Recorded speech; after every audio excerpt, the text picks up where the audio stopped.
Usually glaucoma is involved in field loss. You start losing your periphery, you start losing it. Whereas macular degeneration, pretty much people know when they have it because they're starting to lose centrally. So glaucoma, periphery, macular degeneration, central. You have to find somebody who thinks a little outside of the pathology box. Like, here's your condition, here's the treatments. They are medical, they are surgical, they are pharmaceutical, and that's what we do. And if you don't fit into that box, oh wow. And that's just not good enough. Today, we're going to talk about age-related macular degeneration. We're going to also talk about glaucoma. And we're going to talk about these because many people suffer, and the amount of information as to what can be done, what can actually work, what can give people hope, that can be very, very confusing. So we're going to talk about prevention. We're going to talk about therapies for macular degeneration and also for glaucoma. You will learn the key differences. You will learn what can be done in the medical world, what can be done in the functional world.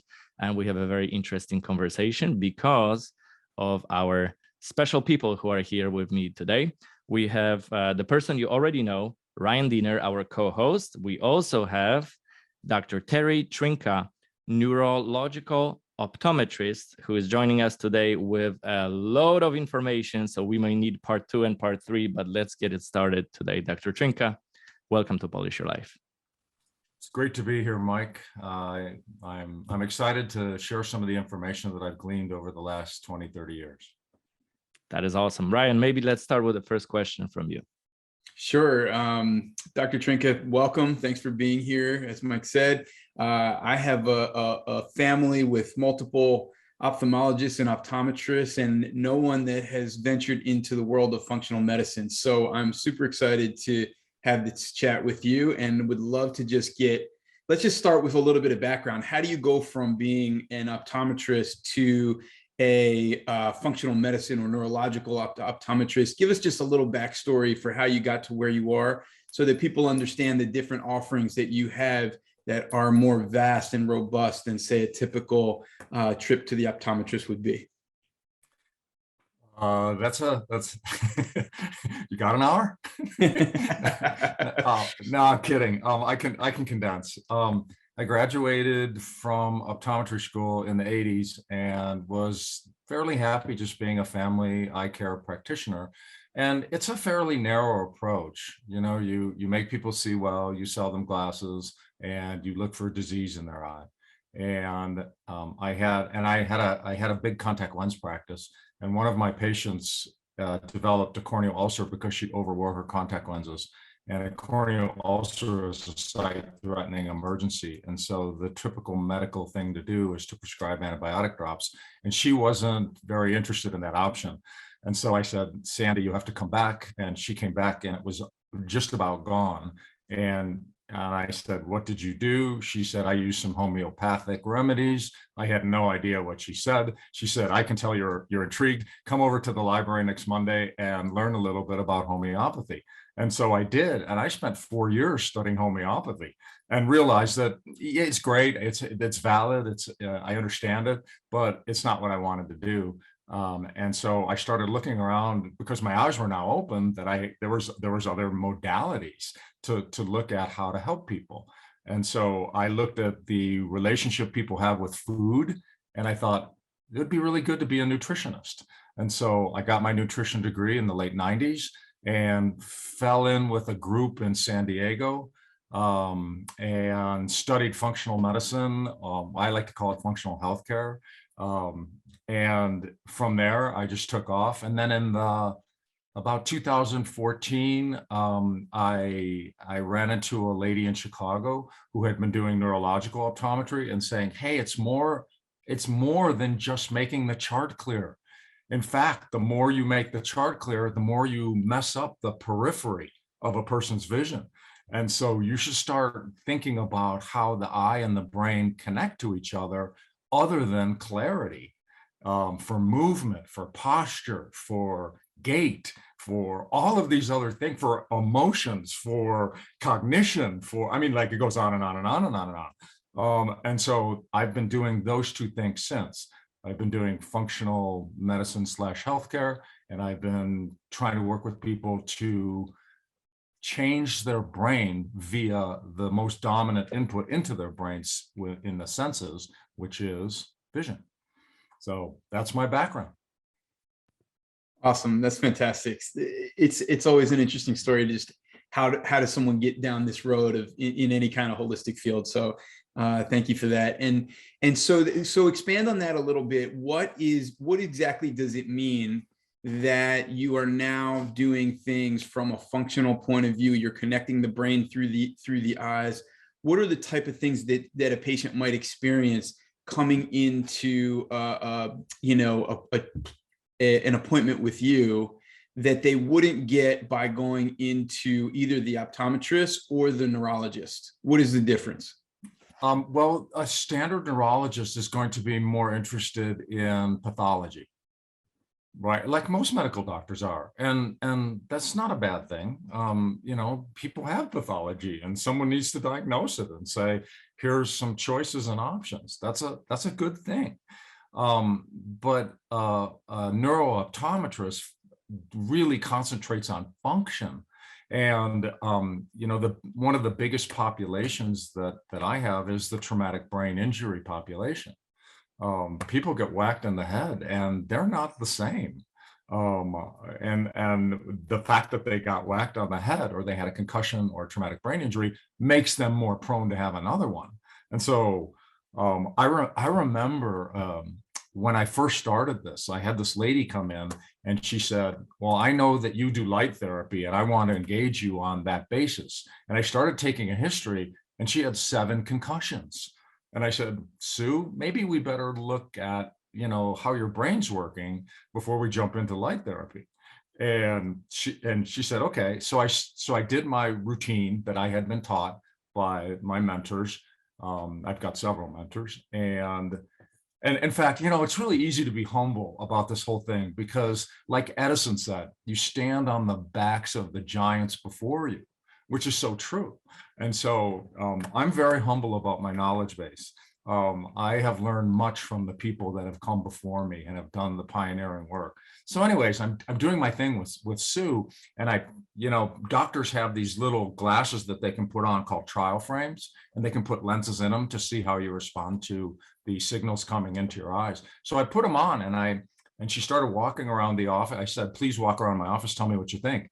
And she comes back and she sits down back in the exam chair and she starts crying. And I'm like, uh-oh, what did I do? And she said, Dr. Trinka, this is the first time my left hip hasn't hurt in 10 years. And it was because I was watching her walk and she was heavy on her left foot. So I put lenses that had a very specific quality about it that unweighted her left leg. And so I was blown away. She was blown away. I was blown away because it was the first time I actually saw the power of what you can do with lenses. So one of the things I do is you have to do the standard stuff for an eye exam. You have to make sure there's no disease process. You have to make sure that they can see clearly, but that's only a platform to start. And then you find out, how do they view space? What's their nervous system like? How finely tuned are they? In fact, what differentiates my office is maybe even before the person walks into my office, because there's a whole brain questionnaire and a whole metabolic assessment. I'm trying to figure out what's going on with this person, because neurology does not exist in a vacuum. Neurology talks to metabolism. So the way your biochemistry is in your body is intimately involved with how your neurology is, and vice versa. And so if a person's anemic, for instance, do you think that they're going to have great neurology? Probably not. And so those are some of the things I'm trying to tease out before I even see the person and say hi. So that's a little bit, and that's probably a longer answer than you wanted, but that's a little bit about the differentiation between myself and a standard optometrist, which has value. I mean, it's valuable to see clearly when you drive at 70, 65 miles an hour. You have to be able to judge reaction time and all the rest of that. But one of the things that's really amazing to me is that eye doctors stick this giant black thing in front of your eye to look at the chart. It eliminates all peripheral eyesight. And so I was like, is that how, and that's got some value, but you miss a lot of the other things that are going on. And this is a perfect segue into glaucoma, because what is glaucoma? Glaucoma is a destruction of your peripheral vision. And so it's not that eye doctors don't look at this. They do it in a very, I'm trying to get pathology way. I'm trying to figure out if you've got loss of field of vision out here. And so they combine sophisticated tests along with blocking off that peripheral vision and looking at a central chart to make clarity and make decisions clinically on whether or not you have the presence of this problem called glaucoma. And the interesting thing about glaucoma is you generally don't know that it's happening, because how many times do you evaluate your peripheral eyesight? And that involves covering up one eye, looking at a target and saying, okay, what's going on out here? Who does that? Nobody. And so, because everybody's really, really involved with central eyesight. Most people don't even think about peripheral anything. And of course, there's a ton to talk about in peripheral that's not pathological like glaucoma, but it's functional, because the central retina and the peripheral retina, the side part of your eye, inside of your eye, they talk to each other, and different parts of those tissues talk to the brain and back and forth. And so, because this is about glaucoma, I want to start concentrating more on that.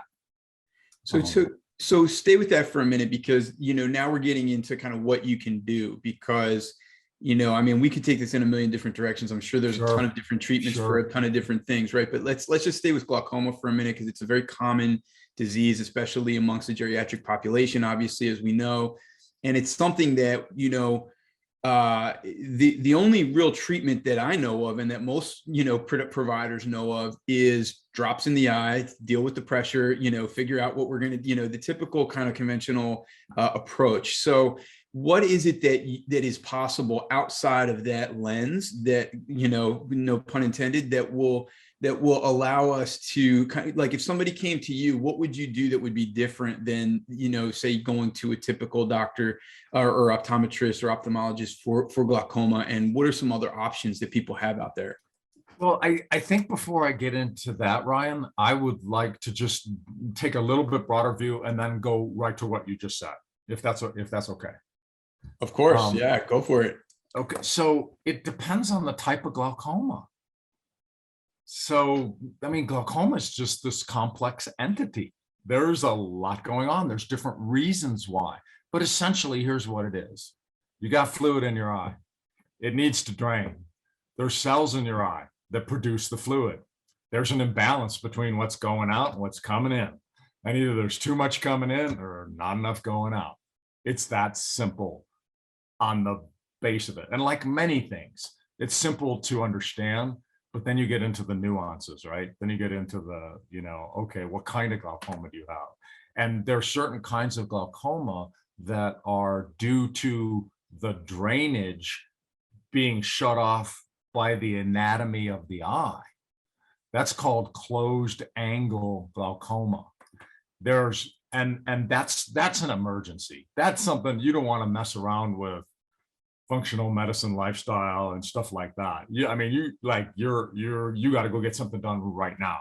And usually there's incredible symptoms. Your eyes beefy red and your vision's foggy. And so that constitutes an emergency. So that's the type of glaucoma that I'm not going to mess with in terms of alternate therapies. I'm going to say, let's get something done right now to save your eyesight. And so one of the critical things we do in glaucoma diagnosis is look at the pressure. And the pressure in closed angle glaucoma is huge. Normal pressures are, and these are the same pressure numbers that we look at in terms of, it's called millimeters of mercury. And so barometric pressure is in millimeters of mercury. So it's a pressure measurement. And so normal is about between 10 and 18. But here's a key point about glaucoma. It's not necessarily the number if it's in a moderate range or moderately elevated. It's how your eye handles the number. So I have patients that are outside the holy 10 to 18 range. They're at 22. Am I freaking out going, you've got glaucoma? No, I'm saying, how does your eye handle that? What are the other parts about it? I've got some patients at 24, they do great. They have nothing going on. I have some patients at 20 and they have glaucoma. So it's not the holy number. It's how your body handles that number. And so the type of glaucoma that we want to talk about is called open angle. And the angle is, if you were to take a bird's eye view from the top of your head down, you would see the bulge of your cornea like this, and your colored part of your eye meets that curve. And right where the curve meets the colored part of your eye is called the angle. And if that angle is really narrow and it gets closed up for some reason or another, then you've got closed angle glaucoma, which is not what we want to talk about. If you have an open angle and there are other mechanisms, that's where we want to concentrate. And that's by far the majority of people that have glaucoma. They have open angle glaucoma.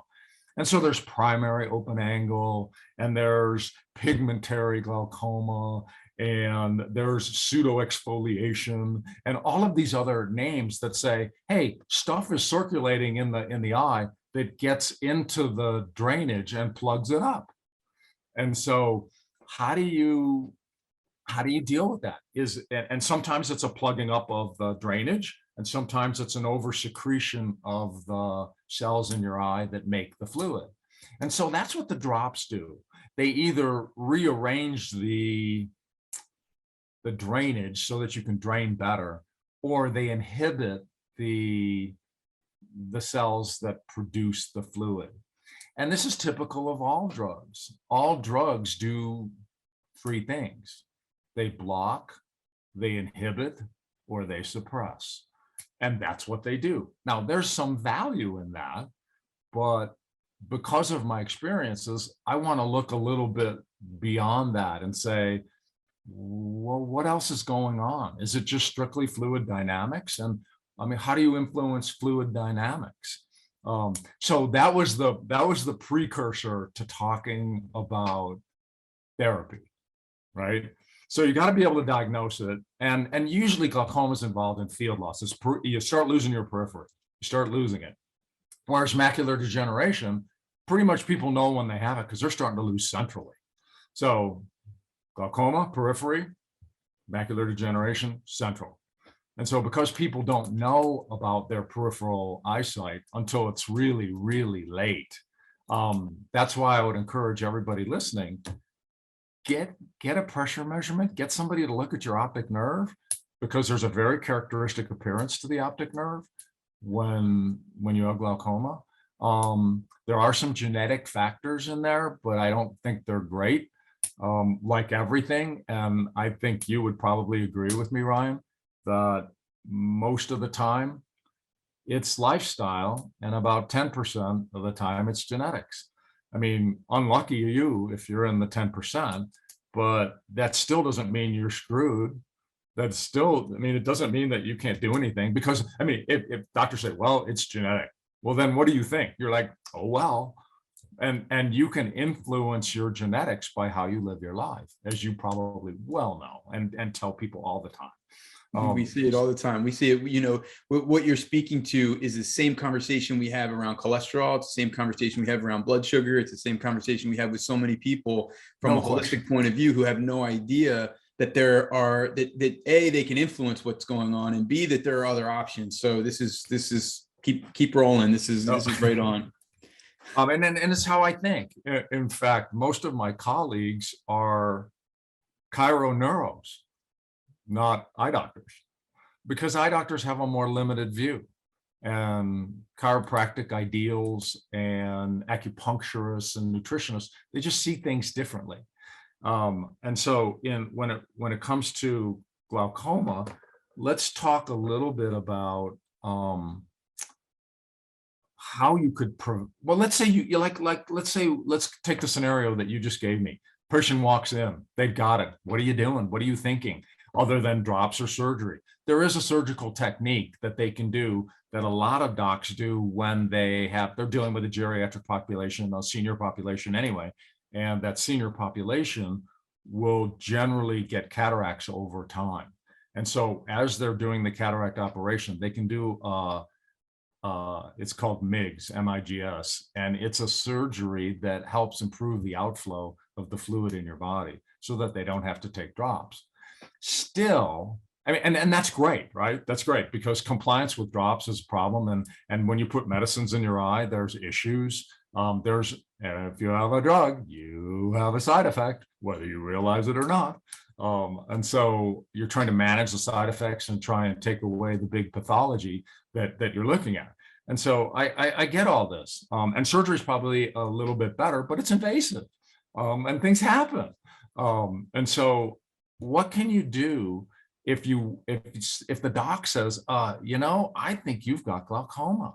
And this has been, and you have to be kind of careful here, because when you deliver this news, it's fairly dire. And so you have to say, well, it's a slow process, because it is, unless it's closed angle and then it's immediate, but that's not what we're talking about. We're talking about open angle. It's a slow process. It happens a lot over time. And the question is how can we allow you to retain your peripheral eyesight so that you don't end up with a tunnel of vision?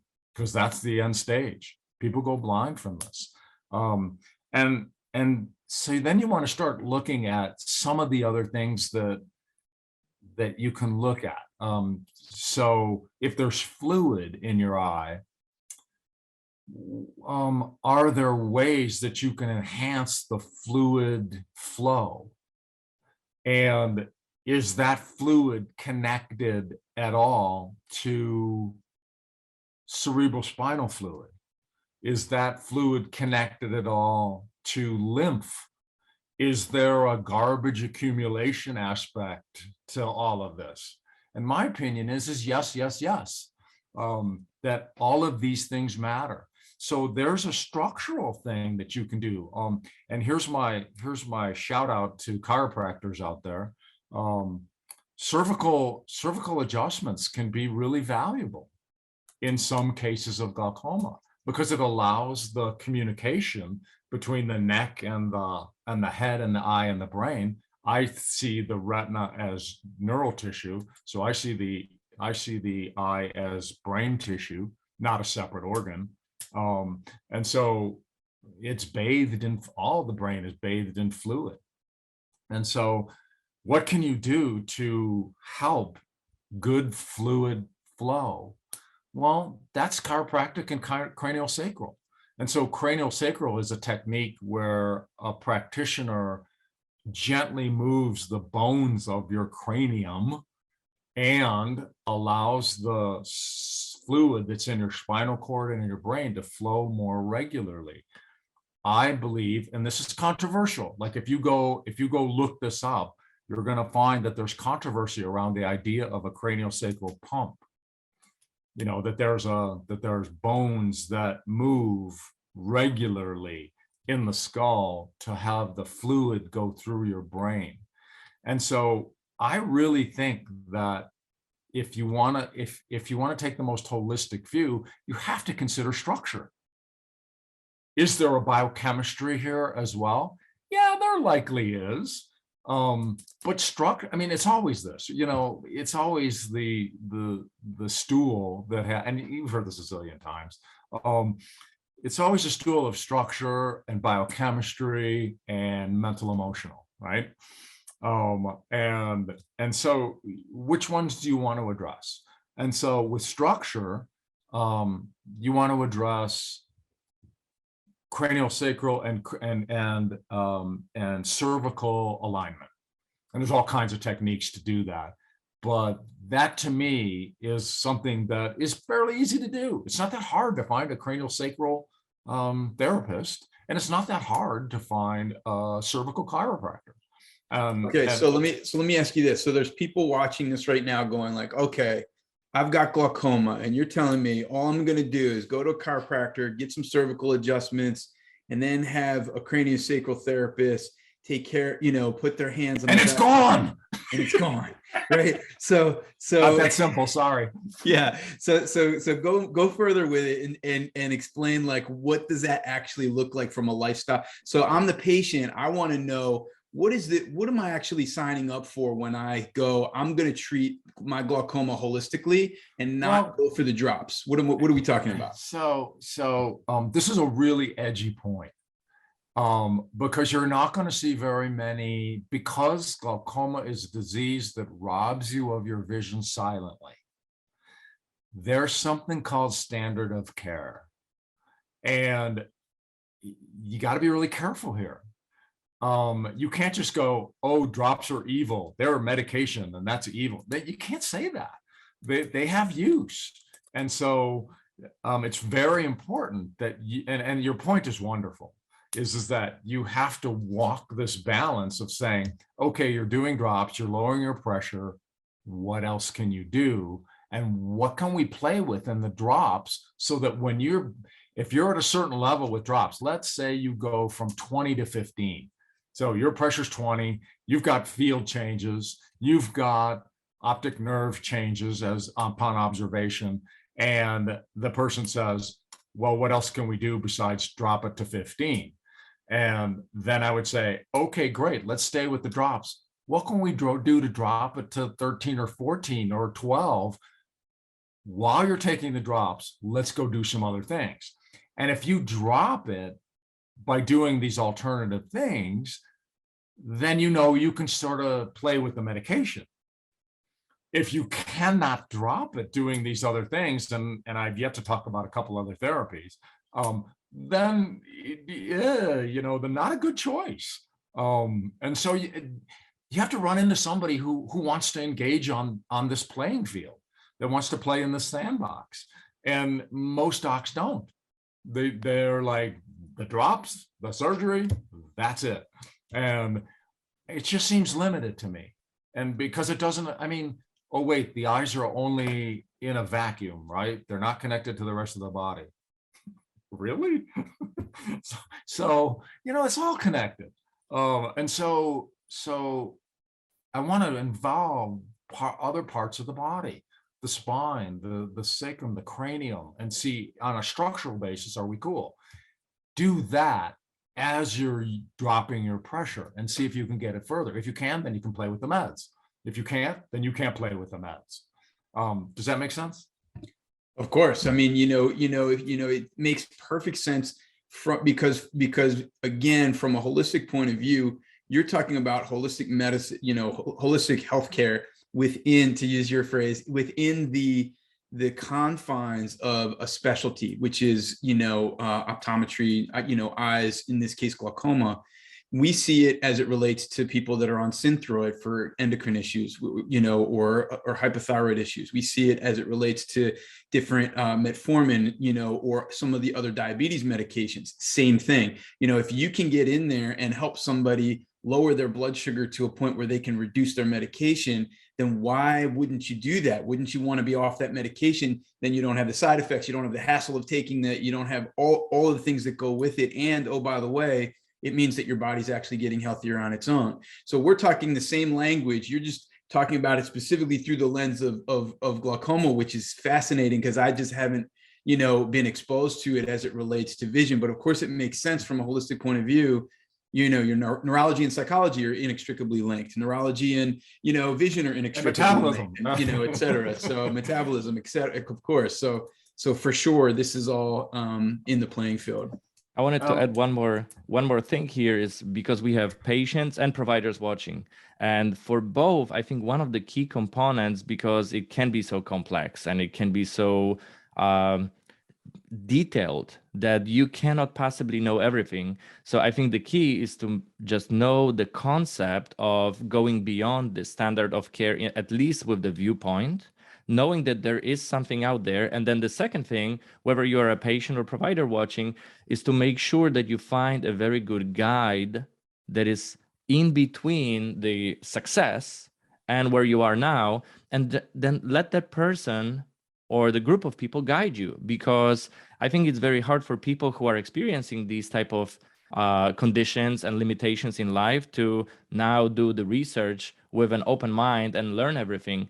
There are people who have spent 30 years learning this stuff. And I think a very good point here, as we are explaining, because I know we haven't finished the answer about the therapies and the prevention options. I think the key is to make sure that we are in control in terms of patients and providers, to get somebody into the equation and say, hey, I would like this person to be my guide. So guide us more, please. No problem. Thanks for that interjection. I think that's really important. You have to find somebody who thinks a little outside of the pathology box.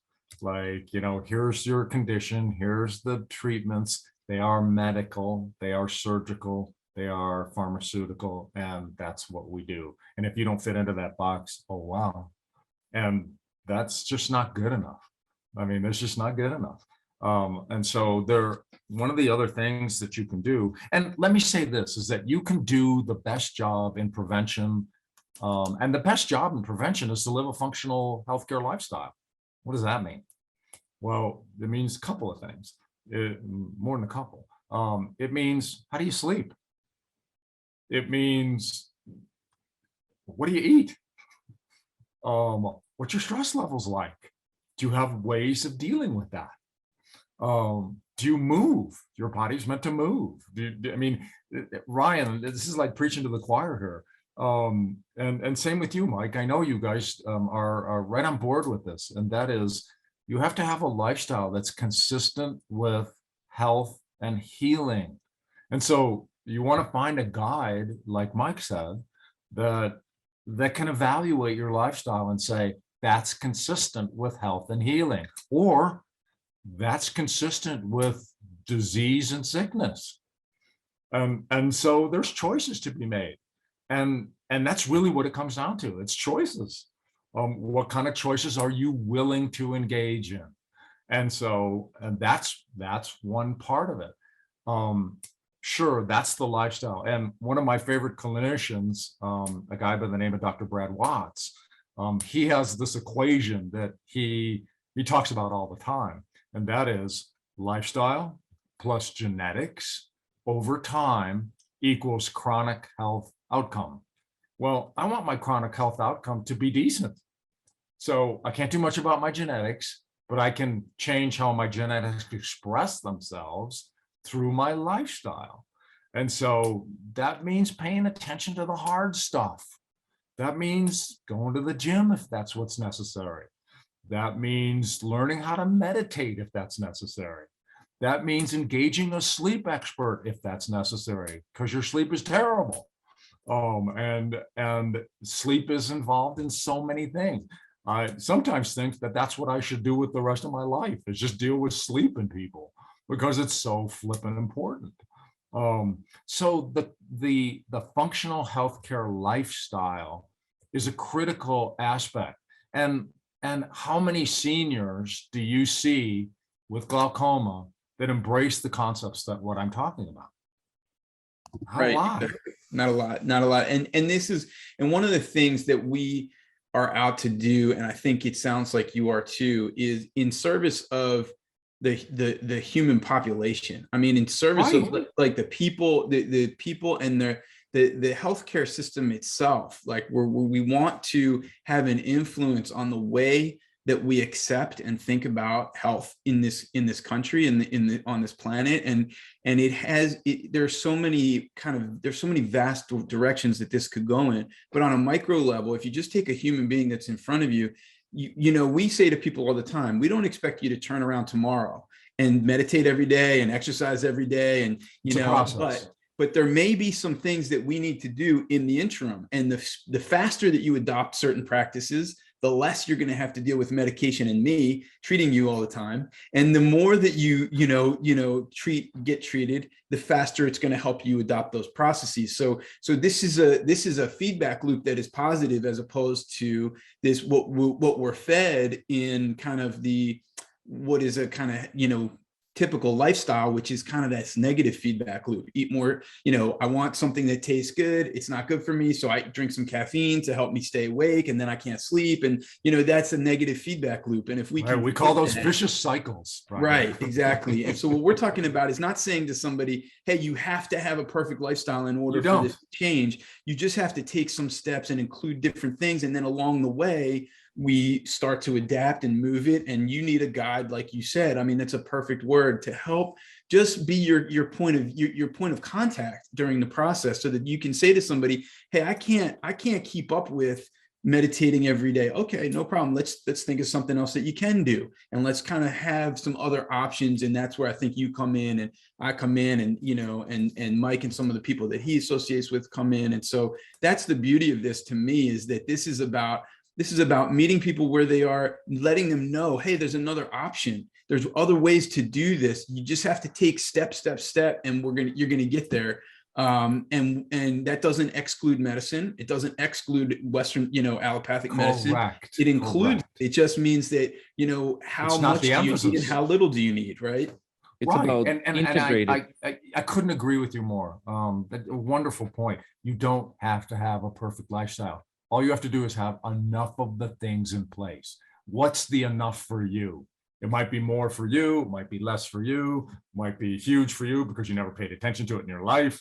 It might be less for you because you had a sister who was into nutrition and you know a little bit about it, blah, blah, blah. All of that. So what are the key pieces for you? So in therapies for glaucoma, structure's big, lifestyle's big, and you can still get it, right? Most people don't pay much attention to this fluid that dumps into your circulatory system called lymph. And I think lymph flow is a pretty big deal. How do you get and what the lymph does is it bathes all your cells in something called this is fancy now, extracellular matrix, the ECM.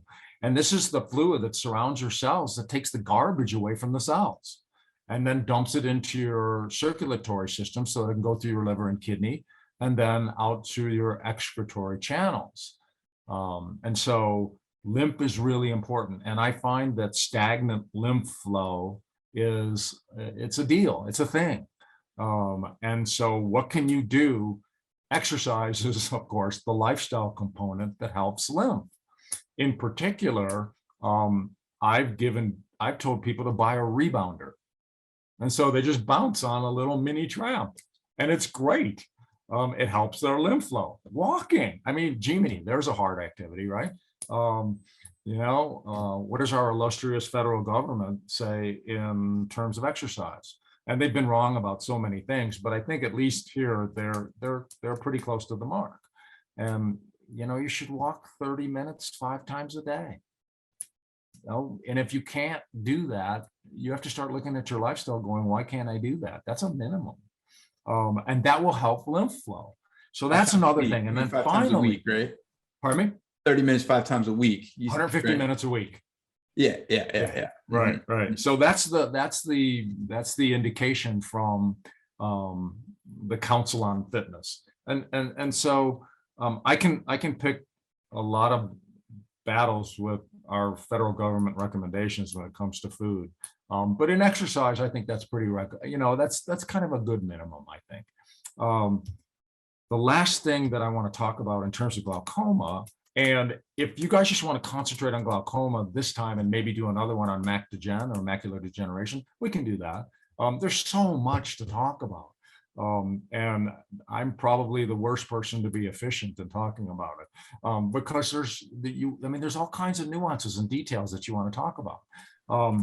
So the last therapy for glaucoma is one that most people don't use. Most eye doctors don't use, most practitioners don't use, and that is light therapy. And so let me talk a little bit about light therapy and what that means. There's all kinds of terms for this light therapy. The one that I'm associated with is called Syntonics, Syntonics. And this was a discipline that's associated with optometrists that was started in the 1920s and 30s by, who thunk it, a medical doctor by the name of Spittler. And he started to say, hey, light has this unbelievable effect on people, mostly through something called, so you have all kinds of different parts of your nervous system, right? You know, there's the central nervous system and the peripheral nervous system, and you have a nervous system attached to your gut called the enteric. But you have this kind of really special nervous system called the autonomic. And it's the one that you don't pay attention to. It's the one that runs your body. It's the one that makes your heart beat and your lungs breathe. If you had to think about it, you'd be dead because you can't. It runs your body. And so light has a most powerful effect on the autonomic nervous system, and it helps balance the two pillars or the two teeter-totter sides of the autonomic nervous system, which is fight or flight and rest and digest. And so light has a powerful influence on this. So there's that aspect to glaucoma. And then there's another one that when light hits your eye, it goes many, many places. It actually hits the arteries in the back of your retina, and it actually gets into your bloodstream. The photons from the light, the little tiny units of what we call light energy, actually get into your circulatory system, and they cause changes. And not only that, but there's tracts of neurology that go to all of your hormone system, all of your centers that control this fight or flight and rest and digest.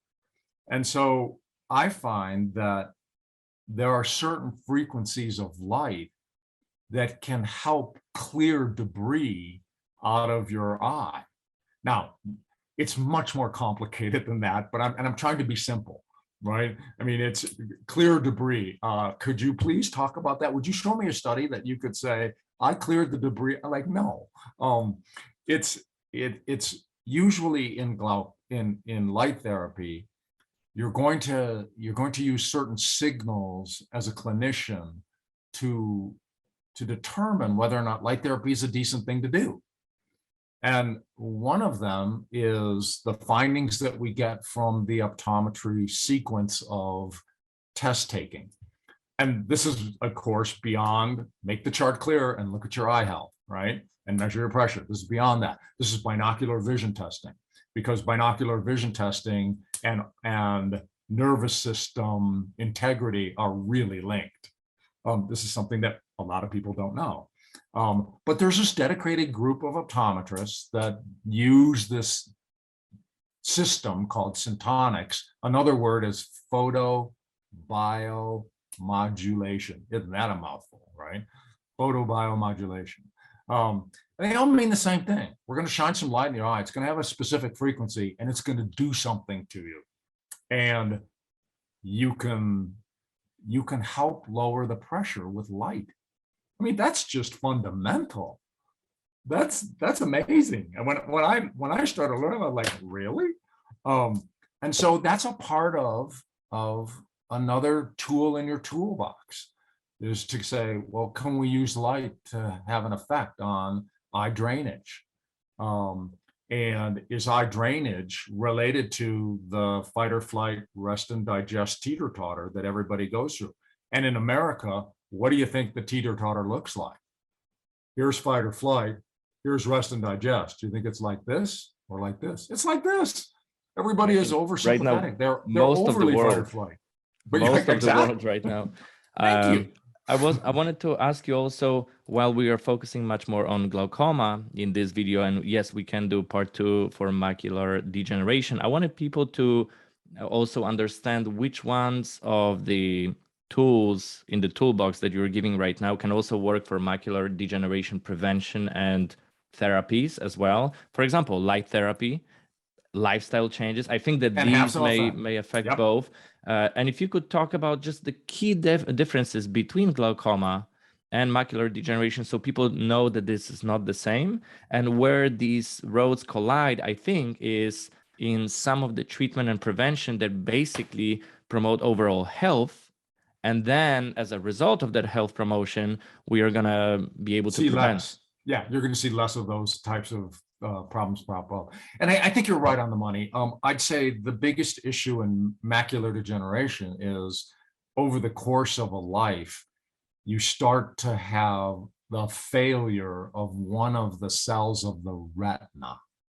So in the retina, there's a lot of layers. One of them is what we call photoreceptors. Those are rods and cones that deal with light and dark and color and space and how fast things are moving and things like that. That's the retina. In glaucoma, it's actually the optic nerve.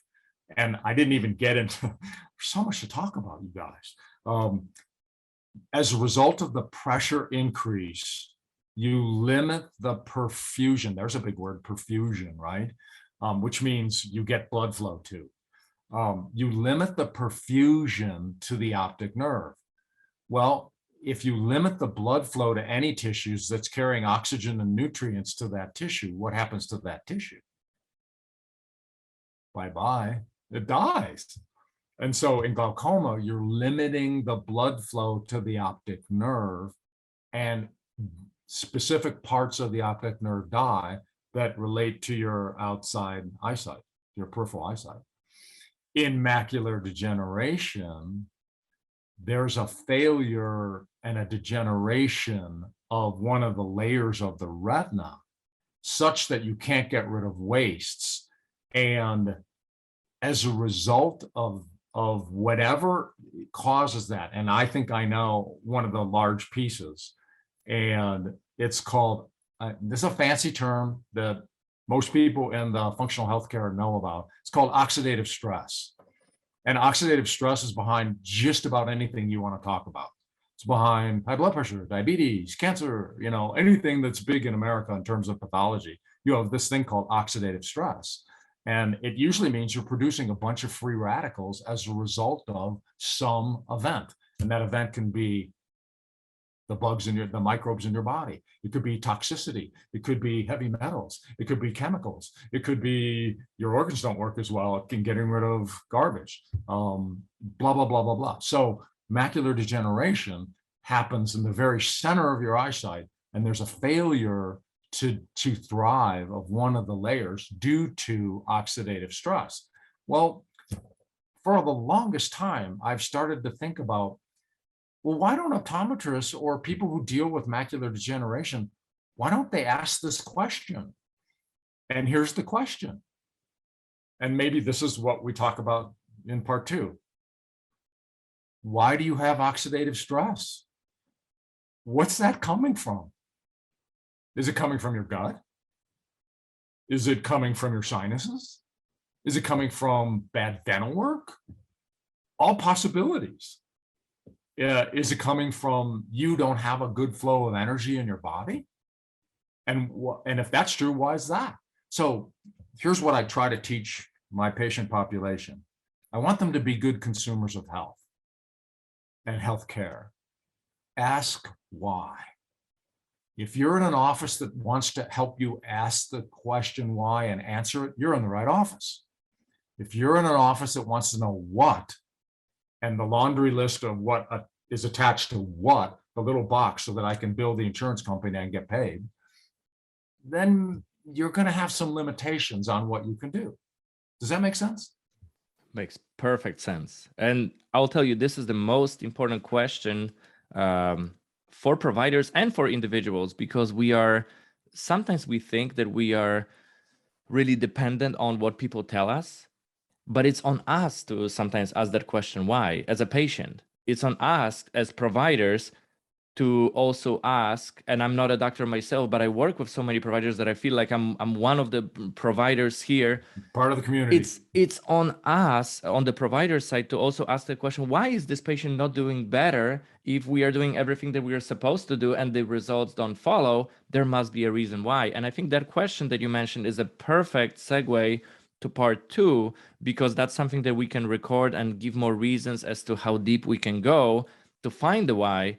And it's all about integrating different tools and having the scope of outlook here so broad, because you talk about photobiomodulation, the same exact thing that Dr. Patrick Porter is talking about in his talks. You're talking about the equation from Dr. Brad Watts, and I admire him so much because he's just awesome. He knows so much about.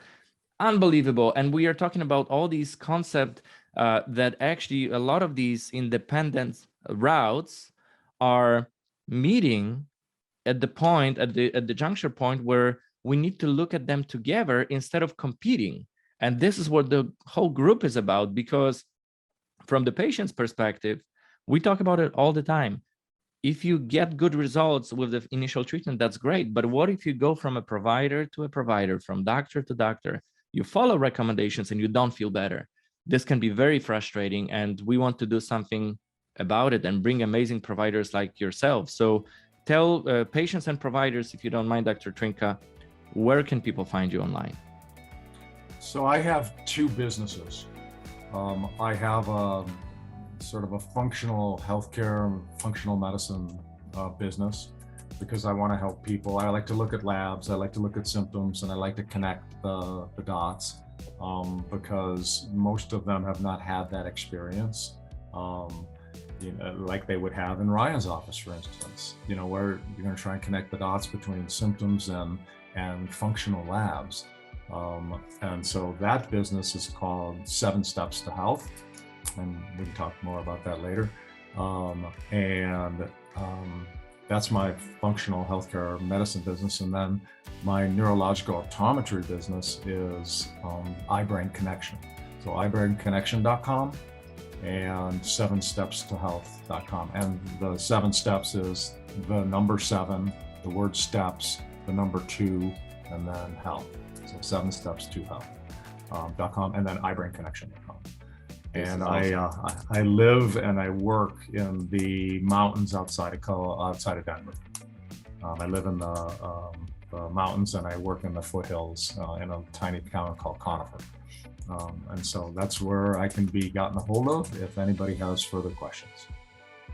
This is awesome, and thank you so much for visiting us today, for sharing the information. And I want to be super clear to everyone, we are not treating glaucoma or macular degeneration with this video. We are sharing information. We are giving you the viewpoint that can help you as a provider find more solutions, find more partnerships, and also as a patient, just giving people hope, because a lot of people lose hope, especially when it comes to eyesight.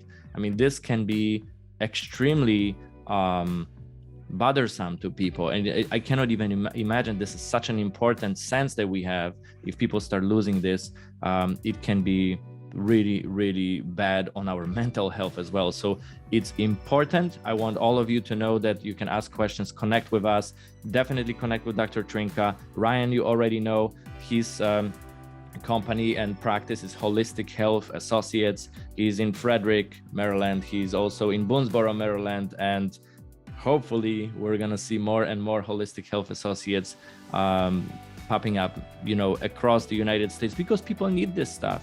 And also connect with Polish Your Life. Follow us on social media at Polish Your Life. Subscribe to our YouTube channel if you're watching on YouTube, and you do it because of our amazing guests. So I thank you so much for watching, and I appreciate every single one of you. And until next time, see you.